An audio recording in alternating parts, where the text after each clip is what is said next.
अब सभी को जय मसीह। और आज हम पढ़ेंगे उत्पत्ति उसके 37 अध्याय उसकी दुआई से पढ़ेंगे। और आज का हमारा टॉपिक है कि यूसुफ का सोपन पूरा कैसे हुआ। तो ये 37 की दुआई से पढ़ते वहाँ पर लिखा है, याकूब के वंश का वृत्तांत यह है, यूसुफ 17 वर्ष का होकर अपने भाइयों के संग भेड़ बकरियों को चराता था और वह लड़का अपने पिता की पत्नी बिला और जिल्पा के पुत्रों के संग रहा करता था और उनकी बुराइयों का सुसमाचार अपने पिता के पास पहुंचाया करता था। इज़राइल अपने सब पुत्रों से बढ़कर यूसुफ से प्रीति रखता था क्योंकि वह उसके बुढ़ापे का एक पुत्र था। हालेलुया। हम प्रार्थना करें। धन्यवाद मेरे ईश्वर राजा प्यारे पिता परमेश्वर, आज के वचन आज के कलाम से मेरे पिता हर एक से बातें कर पिता परमेश्वर। आज का वचन हर एक के जीवन में सौगुना फलाए प्रभु जी, और जो आपके बेटा बेटी सुने और देखे आज के वचन से प्रभु आशीष होने पाए। और जिससे यूसुफ का सोपन को पिता आपने पूरा किया, उसको सफल किया प्रभु जी। आपके बेटा बेटी जो सोपन जो प्रार्थना मांग रही आज से पूरा होने पाए, आशीष पाए, बरकत पाए, ऐसा होने मेरे ईश्वर राजा। सब पवित्र आत्मा सौंपते हैं। पवित्र आत्मा जी प्रभु यीशु मसीह आप मेरे मुख से होकर बोले और ये प्रार्थना दुआ यीशु तेरे मीठे मधुर नाम से मांगते हैं, आमीन। हालेलुया। तो मेरे अजीजों, यहाँ पर हमने पढ़ा 37 अध्याय उत्पत्ति उसके 37 अध्याय उसकी 2 से पढ़ा। याकूब का वंश का वृत्तांत यह है कि यूसुफ 17 वर्ष का होकर अपने भाइयों के संग भेड़ बकरियों को चराता था और वह लड़का अपने पिता की पत्नी बिला और जिल्पा के पुत्रों के संग रहा करता था और उनकी बुराइयों का सुसमाचार अपने पिता के पास पहुंचाया करता था। इज़राइल अपने सब पुत्रों से बढ़कर यूसुफ से प्रीति रखता था क्योंकि वह उसके बुढ़ापे का एक पुत्र था और उसने उसके लिए एक अंगरखा रंग बिरंगा अंगरखा बनवाया। परंतु जब उसके भाइयों ने देखा कि हमारा पिता हम सब भाइयों से अधिक प्रीति रखता है, तब उससे बैर करने लगे। और यूसुफ ने एक ऐसा सोपन देखा, अपने भाइयों से उसका वर्णन किया, तब उससे भी और देश करने लगे। उसने उनसे कहा, जब मैंने सोपन देखा है उससे सुनो। हम लोग खेत में पुले बांध रहे हैं और क्या देखता हूँ कि मेरा पुला उठकर सीधा खड़ा हो गया और तुम्हारा पुलों ने मेरे पुलों को चारों तरफ से घेर लिया और उससे दंडवत किया। तब वो उसके भाइयों ने उससे कहा, क्या सचमुच तो हमारे ऊपर राज्य करेगा? क्या सचमुच तो हमारे ऊपर प्रभुता करेगा? इसलिए उसके भाइयों ने उसके सोपनों को उसकी बातों के कारण उससे और भी अधिक बेर करने लगे। हालेलुया। मेरे अजीज, यहाँ पर हम देखते हैं कि याकूब का जो वंश का वर्णन है कि यूसुफ जो था, याकूब का पुत्र यूसुफ, वो 17 वर्ष का था और उसे परमेश्वर ने दर्शन दिया था। और दर्शन ये था कि वो खेत में पुला बांध रहे हैं सब मिलकर उसके, और जो याकूब का यूसुफ का जो पुला था वो खड़ा हो गया, लेकिन उसके भाइयों का पुला जो था वे खड़े होकर उसको दंडवत किया। तो इसी कारण से भाइयों ने उससे बैर करने लगे क्योंकि याकूब जो था उसका पिता, वो भी यूसुफ से अधिक प्रीति रखता था और उसको अच्छे अच्छे कपड़े पहनाता था, रंगे बिरंगे कपड़े पहनाता था, उससे प्रीति रखता था। इसलिए भाई उससे बैर करने लगे। और उस स्वप्न का अर्थ भी यही बताया कि उसके पुले, तुम्हारे पुले मेरे सामने झुक रहे हैं और मेरा पुला खड़ा है। यूसुफ ने कहा अपने भाइयों से, तब वो और भी अधिक बैर करने लगे। और इसी प्रकार से एक स्वप्न और देखा कि तारागण और सूर्यगण मुझे दंडवत कर रहे हैं और मैं वहाँ पर खड़ा था। तो इस बात को उसके माता पिता को बताया और वे भी कहने लगे, क्या तो हमारे पर राज्य करेगा? और मेरे अजीजों, इस बात को सुनकर सभी भाइयों ने उससे बैर करने लगे। और जब वह रोटी देने के लिए अपने भाइयों को देने के लिए यूसुफ गया तो उसे मारपीट के गड्ढे में डाला। गड्ढे में डालने के बाद उसको इस्माइल के हाथ में 20 सिक्के में बेच दिया मेरे अजीजों।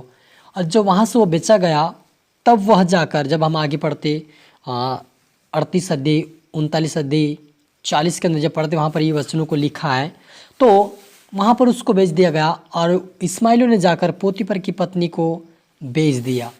तो वहाँ पर वो नौकर के समान रहने लगा, लेकिन यहोवा उसके संग था, इसलिए वो उस पोतीफर के यहाँ आशीष कारण होने लगा।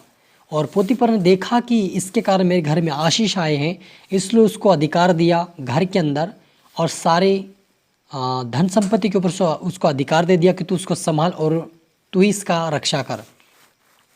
और वे पोतीफर कहने लगा कि मेरे खाने और रोटी और मकान का सिर पे है, बाकी तू सब कुछ संभाल। और इस प्रकार संभालने लगा। तभी परमेश्वर उसके संग था यूसुफ के साथ और वो अद्भुत परमेश्वर उसको आशीष देने लगा यूसुफ के कारण। क्योंकि मेरे अजीजों, यूसुफ जो था नाराज़ नहीं था, लेकिन वो प्रार्थना के साथ आगे बढ़ता। लेकिन जो यूसुफ का जो पिता था याकूब, उसको उसके भाइयों ने गलत सुसमाचार दे दिया अपने पिता के, कि वो उसके भाई को किसी जानवर ने खा लिया और वे रो रो कर अपना बुरा हाल बना लिया उस समय में। लेकिन जो भाई था उससे उन्होंने बेच दिया था और वे मिस्र देश में पहुंचाया गया। और पोतीफर की पत्नी के यहाँ वो काम कर रहा है और उस काम के द्वारा भी परमेश्वर उसको आशीष दे रहा है, क्योंकि वो प्रार्थना वचन पढ़ रहा था, आज्ञाकारिता में चल रहा था। परमेश्वर से ये नहीं कहा कि मेरे साथ ऐसा क्यों हो रहा है। आप और मेरे होता उस जगह पे तो हम कहते हैं कि प्रभु मेरा साथ ऐसा क्यों होता है, क्योंकि मैं तो प्रार्थना करता हूँ, मैं वचन पढ़ता हूँ, मैं आज्ञाकारिता में चलता हूँ, फिर ऐसा मेरे साथ क्यों होता। हम सवाल उठाते, लेकिन उस व्यक्ति ने कुछ भी नहीं कहा, कि उसको पता था कि यदि मुझे परमेश्वर ने जो दर्शन दिया है उससे एक दिन पूरा करेगा। हालेलुया। तो मेरे जो वो गड्ढे से बेचा गया और वहाँ से भी पोतीफर की पत्नी ने उसको कई बार कहा कि मेरे साथ सो, और वे गलत व्यभिचार से देखने लगे, क्योंकि यूसुफ जो था रूपवान और सुंदर था और परमेश्वर के योग्य था।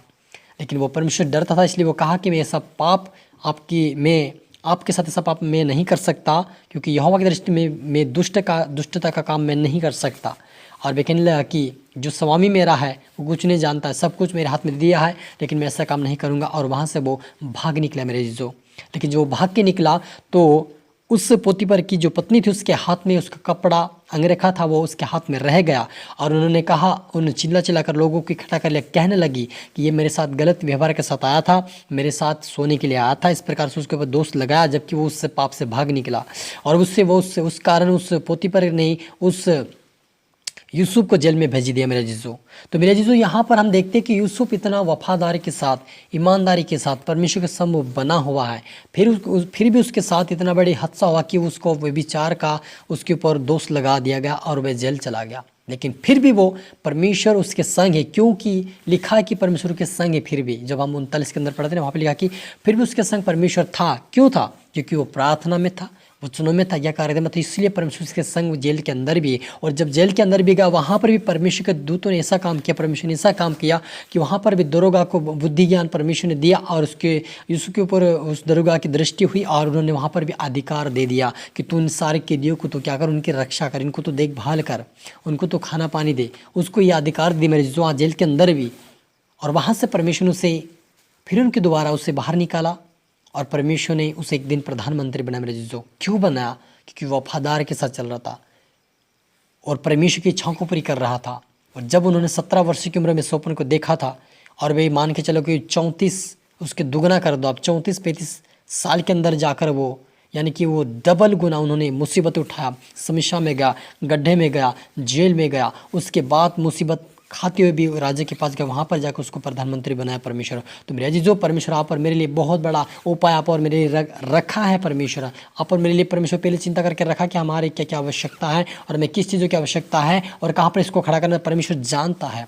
इसलिए आप निराश न हो, आपकी जीवन में कोई समस्या हो, कोई तकलीफ हो तो आप निराश ना हो, प्रार्थना करें, वचन पढ़े। परमेश्वर आपको जेल के सलाखों से बाहर लाएगा, समस्या से बाहर लाएगा, मुसीबत से बाहर लाएगा, दुखों से बाहर लाएगा, और परमेश्वर अपने राज्य के वारिस बनाएगा। हालेलुया। प्रार्थना करें। धन्यवाद मेरे ईश्वर जब प्यारे पिता परमेश्वर, आज के वचन के कलाम से पिता हमारी एक से बात है कि आपका धन्यवाद प्रभु जी, आपका आज का वचन प्रभु जी आपके बेटा बेटी के जीवन में 100 गुना फला आशीषित किया, आपका धन्यवाद पिता परमेश्वर। और भी पिता ये दोबारा सुने, आशीष पर बरकत पाए, और इस वचन के तौर पिता इनके जीवन में हर प्रकार की समस्या से दूर होने पाए पिता, गरीबी से बाहर, कंगालपन से बाहर आए, उस स्थान पर जाए पिता, इनके जीवन में नौकरी, इनके जीवन में आशीष ब्लेस बने रहे पिता, मदद साथ कर मेरे ईश्वर राजा सबकी तरह आत्मा सौंपते प्रार्थना सुना आशीष से धन्यवाद मेरे ईश्वर राजा। ये प्रार्थना दुआ यीशु तेरे मीठे मधुर नाम से मांगते हैं, आमीन। तो मेरे अजीजों आप सभी को जय मसीह की और अगले वीडियो में सभी को गुड ब्लेस यू ऑल।